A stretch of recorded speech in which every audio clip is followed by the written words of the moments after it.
Segundo Timóteo capítulo 3, do versículo 1 ao 4, nós lemos assim: Sabe, porém, isto, que nos últimos dias sobrevirão tempos trabalhosos, porque haverá homens amantes de si mesmos, avarentos, presunçosos, soberbos, blasfemos, desobedientes a pais e mães, ingratos, profanos, sem afeto natural, irreconciliáveis, caluniadores, intemperantes, cruéis, sem amor para com os bons, traidores, obstinados, orgulhosos, mais amigos dos deleites do que amigos de Deus.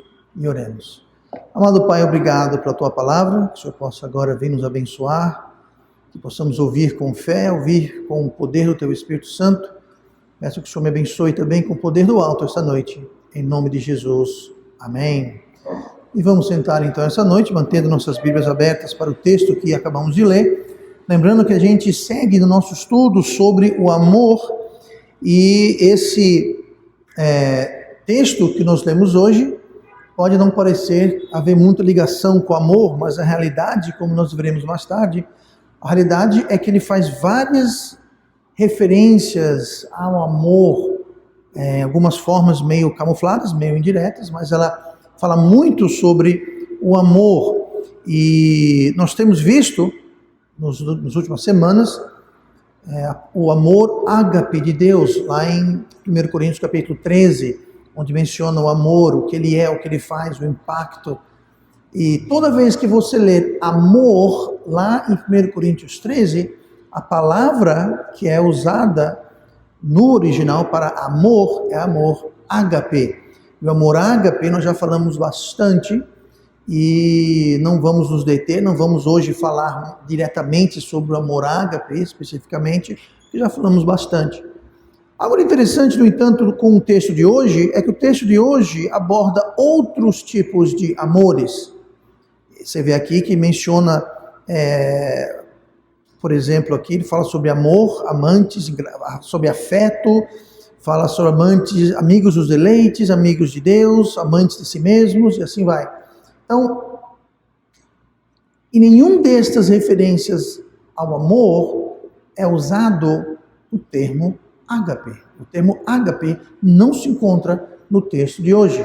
Temos outros nomes, os quais nós vamos ver, mas nenhum é o amor ágape, que é aquele amor de Deus, aquele amor nobre, aquele amor que não precisa de reciprocidade, não precisa nada para o estimular, não precisa de nada para o recompensar. É um amor puro, é um amor desinteressado, é o amor de Deus, é o amor com que Deus ama. No português, como em muitos outros idiomas, a palavra, o termo amor, ele é extremamente flexível. Nós podemos falar no mesmo fôlego: eu amo a minha esposa e eu amo pizza. E eu espero que haja uma diferença entre o amor que você tem, esposo, pela sua esposa, e por pizza, seja lá qual for o sabor desejado. Mas usamos o mesmo termo. Eu amo aquele filme, eu amo aquele livro, eu amo essa música, eu amo Deus, eu amo... Então, é um amor uma palavra meio flexível, polivalente, que a gente aplica para um bocado de coisa. E no grego não é assim. No grego existem palavras, e o grego que eu me refiro é o grego antigo, o grego koiné, o grego usado pelos autores do Novo Testamento, pelo simples motivo que era o grego que era falado naquela época, por isso que é chamado grego clássico, o grego antigo. Existe muita semelhança com o grego atual que você fala hoje, mas não é a mesma coisa, tem bastante diferença, tem bastante coisas que mudaram. Então, essas palavras, essas várias palavras que nós temos para amor, nós vamos então ver elas, e esse texto que nós lemos, apesar de não usar a palavra ágape, ela exemplifica e clarifica muito os outros termos que é usado. Então, hoje nós vamos fazer um estudo panorâmico, breve, sobre cada um dos outros 3 tipos de amor. A Bíblia usa 4 palavras, 4 termos que significam amor, ou alguma coisa ligada com amor. Nós vamos ver isso ao vermos algumas das traduções, expressões usadas, mas todas são ligadas ligadas com amor. Nenhuma delas é ágape, mas ela vai nos mostrar os outros 3 tipos de amor que nós encontramos na Bíblia. Tá? Vamos começar então. Abra suas Bíblias para Gênesis capítulo 1 e versículo 27. Gênesis 1, 27, eu vou ler o versículo 27 e o início do 28. O primeiro tipo de amor, e aqui eu vou usar a palavra grega. Lembrando que não é essa palavra usada necessariamente, e eu quero que vocês entendam que o grego foi usado apenas para o Novo Testamento. O Velho Testamento foi todo escrito em hebraico. Sim, pastor, então por que estamos indo lá? Você vai ver daqui a pouquinho por que é isso. Mas Gênesis 1, 27 fala assim: E criou Deus o homem à sua imagem. A imagem de Deus o criou. Homem e mulher os criou. E Deus os abençoou. E Deus lhes disse: frutificai e multiplicai-vos e enchei a terra. Note que aí, esse frutificar e multiplicar e encher está no tempo imperativo, é uma ordem, é um mandamento, é uma sugestão, está mandando, tudo bem. Sim, pastor, e daí? Daí é o seguinte, o primeiro tipo de amor que nós vamos ver é o amor eros, o amor eros. Esse amor, com o qual nós vamos começar a ver os vários tipos de amor, começamos com ele não que seja o mais importante, mas simplesmente porque ele é o único, preste bem atenção, que não é mencionado explicitamente na Bíblia.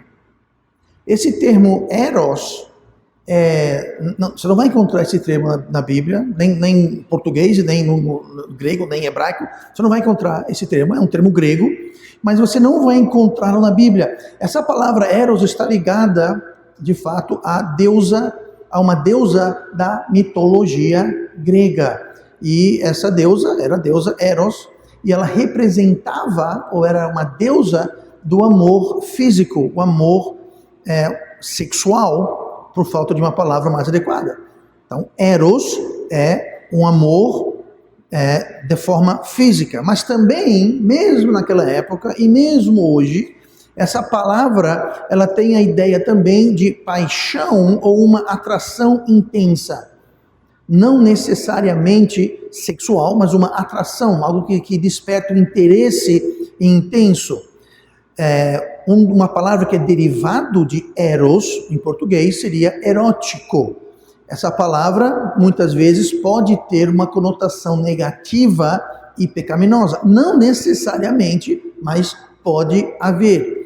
Isso não quer dizer que eros, ou seja, uma atração física, uma atração ou um amor sexual não seja abordado na palavra de Deus. Aliás, esse tipo de amor, apesar de não ser tratado explicitamente na Bíblia, é um tipo de amor que tem causa e ainda vai causar e ainda está causando muitos problemas para toda a humanidade.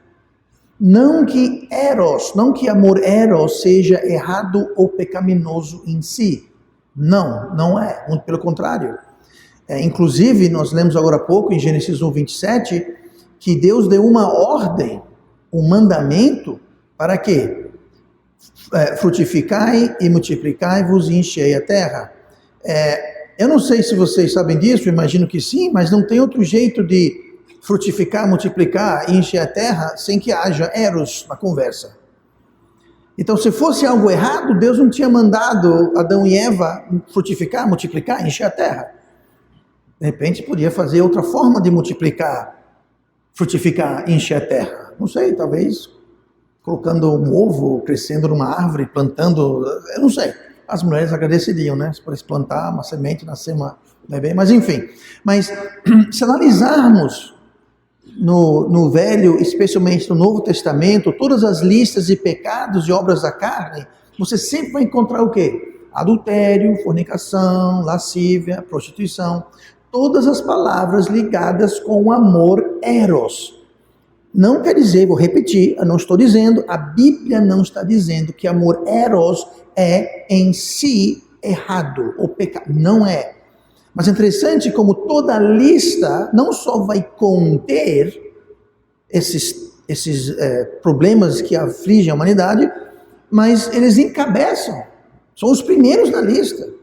E tudo na Bíblia tem um motivo. Se está em primeiro lugar, denota importância. E toda vez que tem uma lista, se for para Gálatas 5 e ver as obras da carne, as primeiras 2, 3, 4 são o quê? É justamente isso: lascívia, prostituição, fornicação, adultério. E qualquer lista que você vê destas coisas sempre vai incluir e ser encabeçadas por algo ligado a Eros. Então, esse é um tipo de amor que sempre foi uma pedra de tropeço constante. No Velho Testamento a gente vê isso constantemente. O povo de Israel constantemente tendo problemas com esse pecado. No Novo Testamento, a mesma coisa, tanto que encabeça e se inclui em todas as listas. Então, é algo que está na Bíblia, não está diretamente usando esse termo, mas está tratando do assunto, tanto no Velho quanto no Novo Testamento. Então, mais uma vez, é um amor físico, é um amor que, dentro dos parâmetros de Deus, dentro de um casamento entre um esposo e seu esposo, não há nada de errado ou pecaminoso com isso, de modo algum, mas pode ser um grande problema quando saem daquilo que Deus planejou, daquilo que Deus designou para esse tipo de amor para o ser humano, tá bom? Então, esse é o primeiro amor. Vamos comigo de volta para 2 Coríntios capítulo 3, onde nós temos o segundo termo usado no Novo Testamento, denotando amor. E esse termo, essa palavra grega, é a palavra storge. Storge é uma palavra que nós encontramos, tá? Mas assim como Eros, você não vai encontrar storge sozinho, você vai encontrar storge, mas sempre está sendo usado em conjunção com uma outra palavra ou um outro dispositivo gramático. Então, ele existe. Eu vou dar vários exemplos aqui a pouquinho, mas não existe ele em si. Tá? Storge, você não vê só storge ou stergo, que é a palavra raiz, você não vai encontrar, mas você vai encontrar coisas que são acopladas a isso. Mas olha comigo em 2 Coríntios 3, e versículo 3, onde fala uma das características dos últimos dias é que verão pessoas sem afeto natural. Está vendo isso? As primeiras palavras do versículo 3 de 2 Timóteo 3, as primeiras 3 palavras de 2 Timóteo 3, versículo 3, diz: sem afeto natural. Sem afeto natural. Nós vamos ver 2 Timóteo 3,3, vamos também ver Romanos 1,31 e vamos ver Romanos 12,10. Nós vamos voltar para esses textos, eu estou só adiantando aqui alguma coisa. Eles usam essa palavra, mas veja só, sem afeto natural. Em português são 3 palavras, no grego elas são uma palavra, que para traduzir para o português é necessário 3 palavras. Tá? Isso não é incomum quando você traduz de um idioma para o outro. Às vezes você tem que aumentar ou colocar outros dispositivos para explicar. Uma dica que eu dou para você: quando você está lendo a Bíblia Almeida Corrigida Fiel e você vê uma palavra que está em itálico, ou seja, a palavra também que caidinha para o lado, aquela palavra que está caidinha para o lado é uma denotação que aquela palavra não existia no texto original, mas foi colocado no texto original para fazer sentido na nossa língua, no nosso idioma. Tá? Você vê o quão honesto é a tradução. Eles poderiam simplesmente colocar, mas estão dizendo, estamos colocando essa palavra aqui, mas ela não existe no original, mas tem que existir no português. Eu vou dar um exemplo para você. No inglês, qualquer verbo precisa incluir o pronome. É necessário que haja o pronome. Okay? Vou dar um exemplo aqui. Um exemplo comum para todo mundo: comer. Não. Todo mundo vai simpatizar com o meu exemplo. Tá? No inglês, para você falar eu como, é preciso você falar eu e como. Tem que ser 2 palavras. Mas se eu simplesmente, no português, no entanto, eu não preciso. Eu posso falar, por exemplo, comemos. Quantas palavras é comemos? 1. Eu não consigo falar comemos em inglês só com uma palavra. Porque comemos em inglês é eat. Com qualquer pronome é eat. No português tem como, comes, comemos, comeis.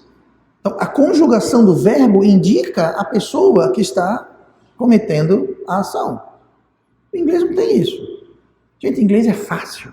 Em inglês você tem um verbo que é eat, ou seja, para qualquer... Então você tem que incluir o pronome. É como na Bíblia, quando você vê uma palavra em itálico, é porque foi acrescentado, porque senão no português não faz sentido. Tá bom? Então, nós temos aqui 3 palavras que são na realidade uma. Que palavra é essa, pastor? É a palavra astorgos. Astorgos. Astorgos é a preposição a e a palavra storges. Aí junto vira astorgos. Mas storges é justamente esse amor que estamos falando, e esse amor storges é um amor familiar, é um amor de família, é um amor de um pai para um filho, é um amor de uma mãe para um filho, é um amor de um filho para o pai, é um amor entre irmãos, é um amor de sangue, é um laço familiar, é um amor de família. Por isso que fala sem afeto natural. Como sem afeto natural? Esse afeto está falando sobre o quê? Sobre o amor, sobre o afeto, o sentimento, um carinho natural. Por que natural? Porque é de família. É o carinho que uma avó tem pelo avô, que o neto tem pelo avô, que um irmão tem pelo irmão, que um pai tem pelo filho. É esse tipo de amor.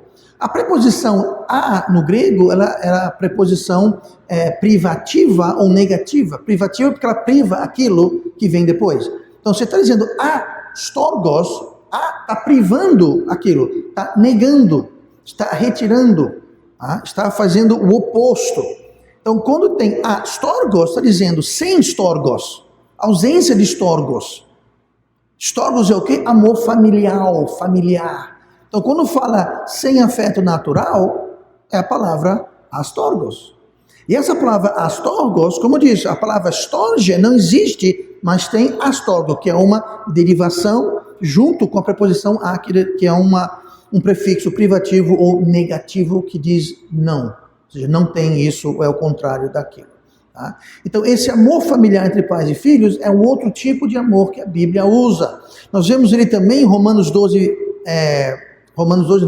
1, 29.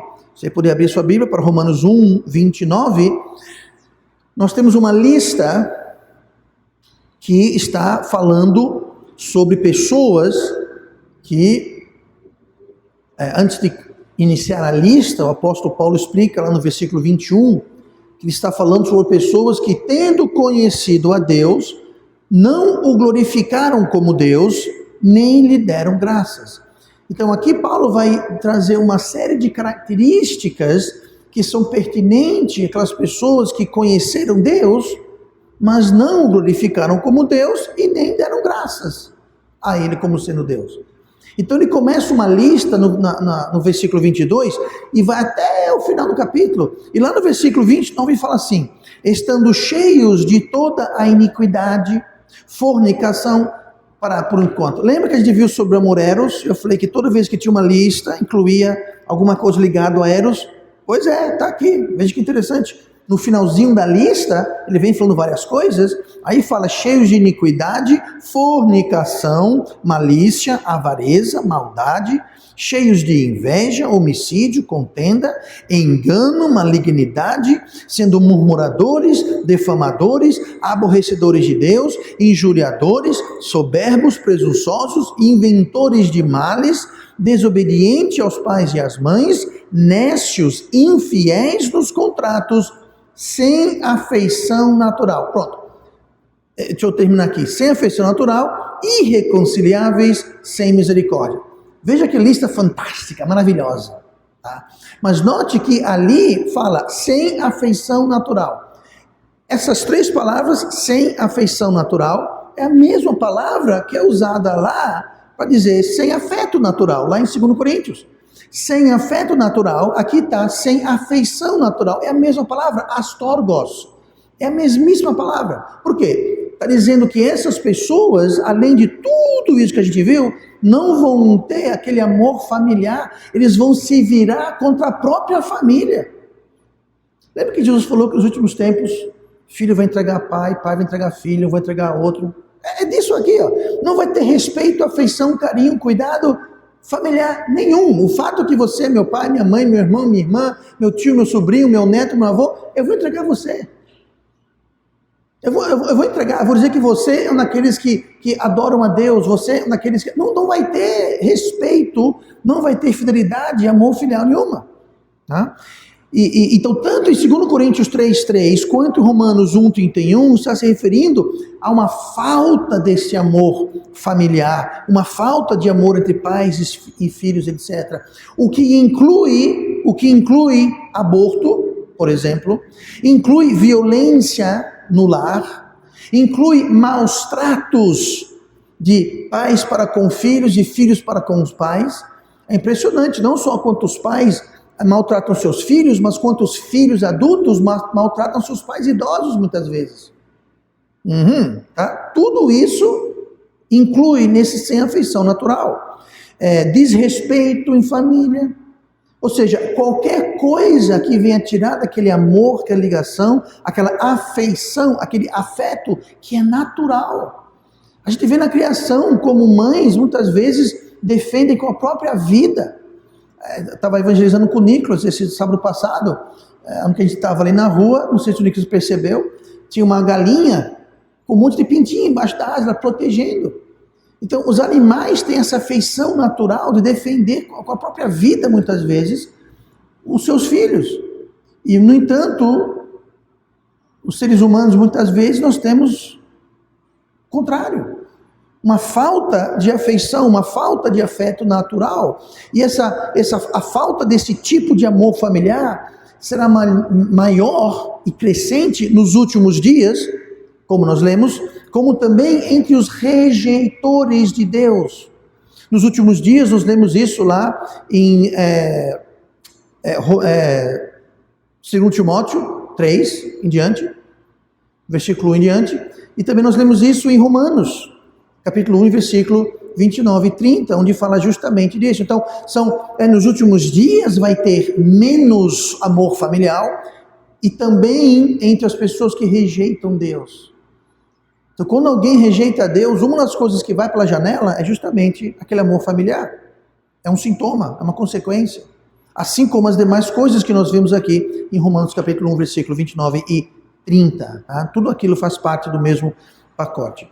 Agora, olhe comigo rapidamente em Romanos 12, 10, onde nós temos um outro uso da raiz storge, mas ela é um pouquinho diferente do que nós vemos nos outros dois exemplos até agora. Romanos 12 e o versículo de número 10. Nós temos o apóstolo Paulo escrevendo e ele está dando, Deus, né? Deus através dele está dando uma ordem em Romanos 12 e no versículo 10 de Romanos 12, que aqui está falando entre o relacionamento entre crentes, especialmente da mesma igreja. E diz assim: amai-vos cordialmente uns aos outros com amor fraternal. Essas duas palavras, amai-vos cordialmente, essa palavra amai-vos cordialmente é a tradução de uma só palavra, que é a palavra filostorgos.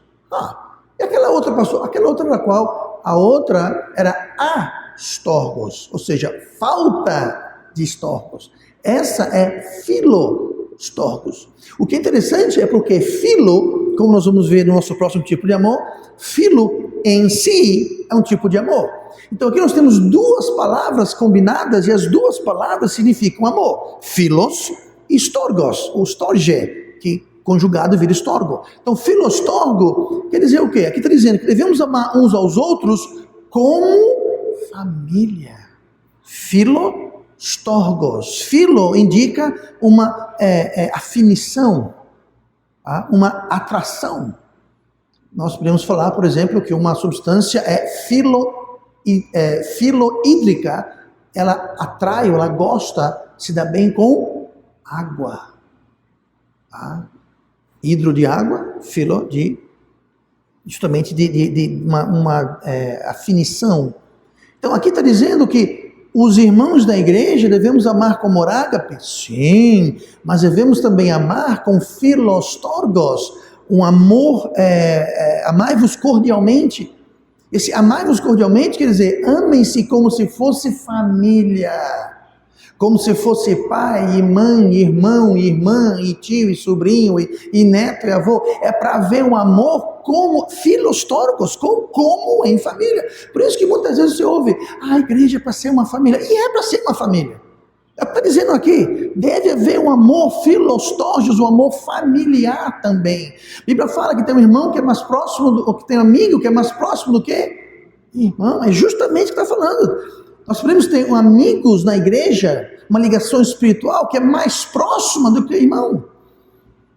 A nossa ligação na igreja, nosso relacionamento na igreja deve ser maior do que o irmão. Como? Sabe como? Você tem o amor de Deus, somos ligados pelo amor de Deus, somos salvos pelo amor de Deus, e isso dá um vínculo que devemos tê-lo como se fosse família.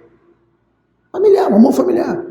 Como você ama a sua família, como você deve amar a sua família. Então essa é o termo storges, que mais uma vez, ele sozinho não existe. Agora tem astorgos, filostorgos, indica o amor familiar. Abra comigo para 2 Timóteo 3, e nós vamos ver aqui o terceiro tipo de amor. Nós vimos já o amor eros, o amor storges, ou storgeo, devo dizer storgos, mas é storge, e o amor philos, ou phileu, ou philai, depende da conjugação. E esse terceiro e último amor que nós vamos ver hoje, nós vemos ele, o texto que nós vamos ler aqui, o que nós lemos agora há pouco, 2 Coríntios 3,14. Sabe, porém, isto, que nos últimos dias sobrevirão tempos trabalhosos, porque haverá homens amantes de si mesmos. Olha, amantes de si mesmos. Tá, aí está falando sobre amor, não é verdade? Falando sobre amor. Avarentos, presunçosos, soberbos, blasfemos, desobedientes a pais e mães. Esse desobediência a pais e mães já entra aí o quê? O astorgos, a falta de afeição natural, que ele fala mais tarde. Tá? Mas continuando. Ingratos, profanos, sem afeto natural, nós já vimos que é isso, amor familiar. Irreconciliáveis, caluniadores, intemperantes, cruéis, sem amor para com os bons, mais uma vez amor. Traidores, obstinados, orgulhosos, mais amigos dos deleites. Essa palavra amigos também está falando sobre amor, do que amigos de Deus. Esse amigos de Deus também está falando sobre amor. Todos esses termos que nós estamos falando aqui de amor, a gente viu aqui, por exemplo, amantes de si mesmo, amor para com os bons, amigo dos deleites, pronto. Todas essas palavras usam a palavra philos, todas elas. A única que não fala philos é o astorges, que é amor familiar.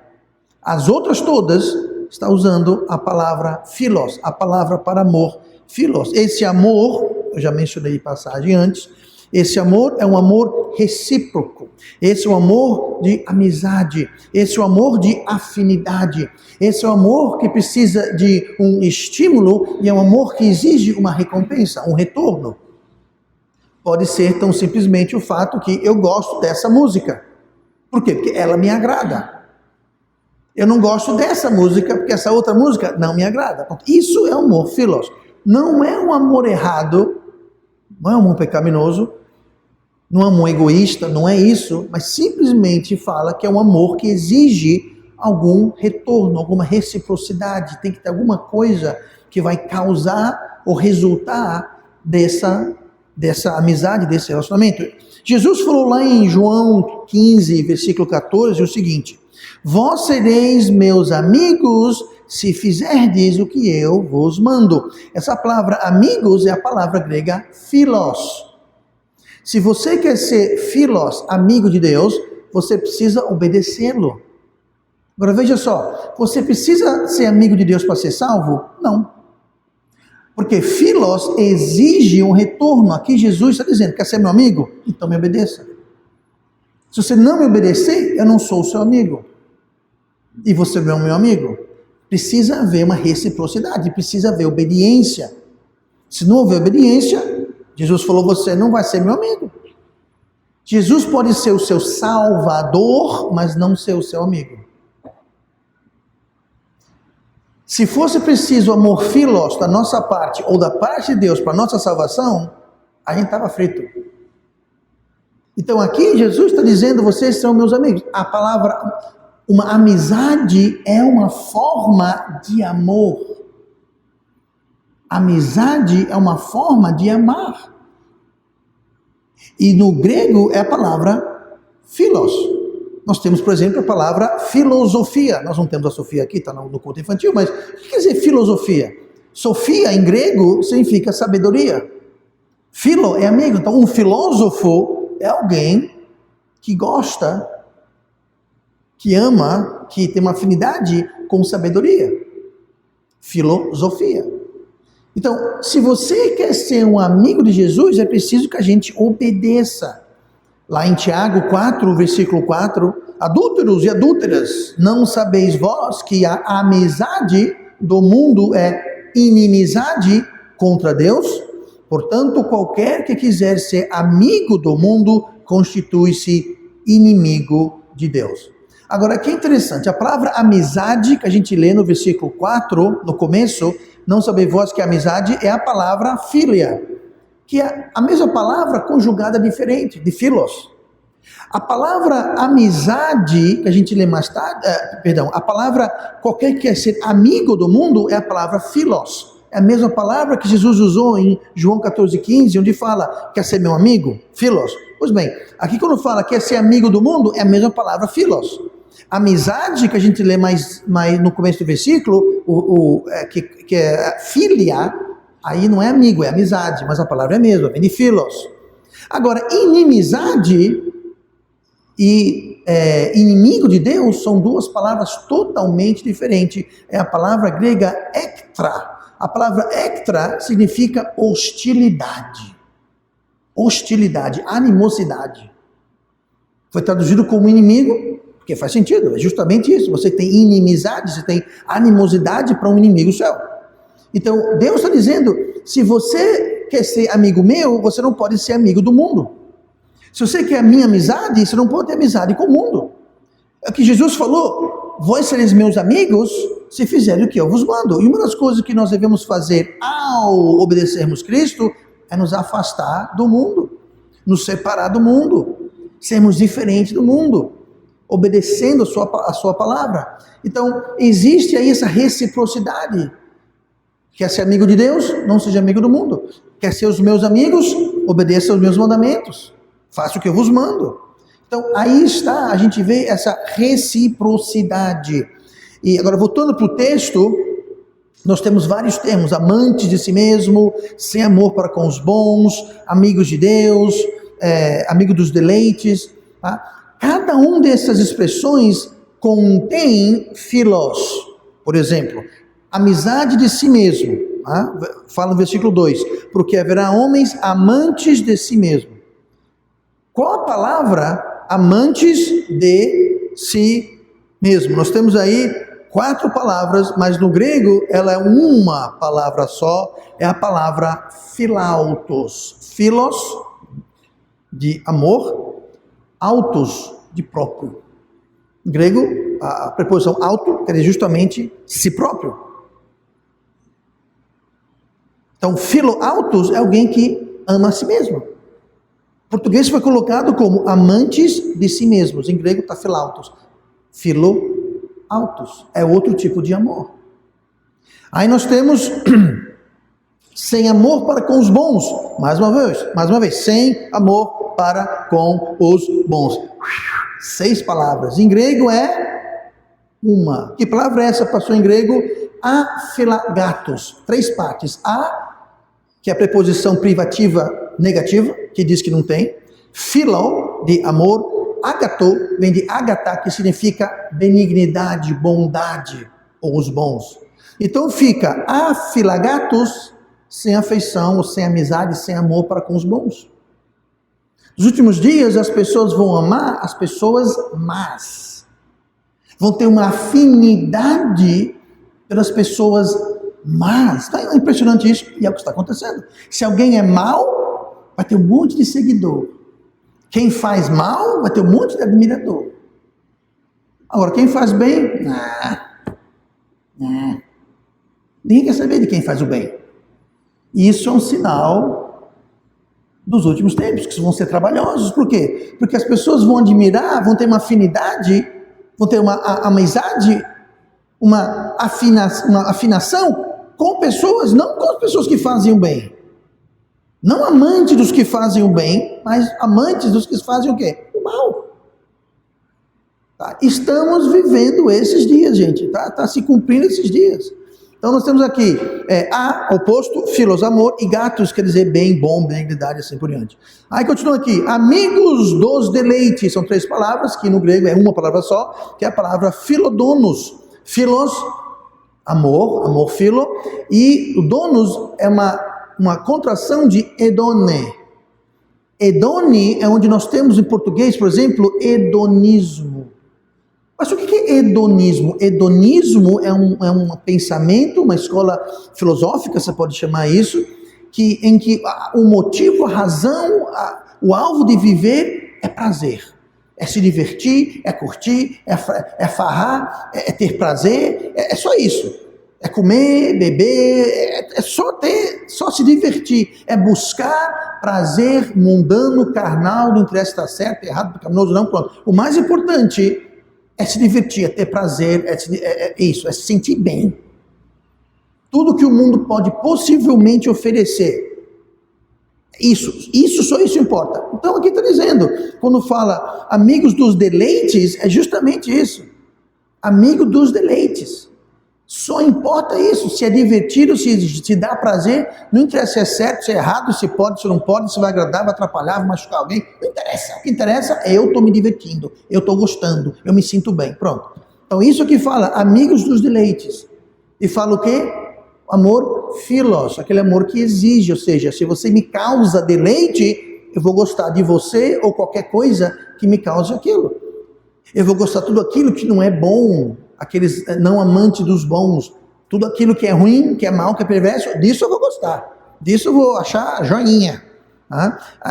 O filautos, amor próprio, se for bom para mim, não interessa, se eu quero, tá certo. Egoísmo. E o último, não são amigos de Deus. Esse amigos de Deus é filoteus. Filo de amor, teos de Deus, que é o nome genérico para Deus. Então eles não são amigos de Deus. Filoteus, não são filoteus. Eles são amigos dos deleites, não de Deus. Então aqui nós temos várias formas de filos, junto com outras palavras, com preposições, mas todas elas usando filos. E tem também o filos em si, que é amigo, ou filha, que é amizade, ou afinidade com alguma coisa. Resumindo, dos 4 tipos de amor, eros, philos, storge e ágape é o mais nobre, é o mais sublime. Porque ele não exige retorno, só ele que nunca falha. Você começa a construir a sua vida baseado em eros, ou até storge, ou até fila, ou seja, eros é o amor físico, carnal. Storge é o amor familiar, ou seja, eu vou dar prioridade para minha família está errada, mas eu vou apoiar minha família, porque é minha família. Você começa a construir sua vida em amor filos, lembrando, o amor filos sempre exige um retorno. Para quem? Para mim. Esses outros amores falham. O único amor que nunca falha, como nós vimos em 1 Coríntios capítulo 13, é o amor ágape. Esse amor ágape, ele nunca falha. Nunca falha. Vou dar uma dica aqui. Um bom casamento só subsiste com os 4 tipos de amor. Todos os 4. Por isso o casamento, hoje o tema não é casamento, mas entenda uma coisa, o casamento, o matrimônio, é para ser um microcosmo do relacionamento que Deus tem com a humanidade, com o mundo. Um bom casamento precisa ter amor eros, precisa ter amor storge, precisa ter amor philos e precisa ter amor ágape. Não é a maioria deles, ou a metade, ou alguns, todos. Se faltar um, a coisa não vai bem. Não está bem, e se está bem ainda, não vai estar no futuro. Vai começar a despedaçar, por quê? Porque só um deles que não falha, só um deles que segura tudo junto, que é o amor ágape. Então, no amor, no casamento, é preciso que haja amor ágape. Você precisa amar o seu esposo ou a sua esposa, mesmo quando ele não botou o lixo na rua, mesmo quando ela queimou o arroz, mesmo, não interessa, você tem que amar. Mas não é desculpa para a gente não dar motivos para sermos amados. Amor philos. Amor philos, aquele amor que exige reciprocidade. Então, nós devemos amar e ser amados com todo tipo de amor. Então, eu tenho que amar e ser amado por nada, mas também eu preciso dar motivo para amar e ser amado, que é o amor philos. Precisa haver aquele elo familiar de Storges, claro, e precisa ter o amor físico, tudo isso faz parte. Tem que haver os três. E a importância do matrimônio é que é o único relacionamento na vida do ser humano que exige os quatro.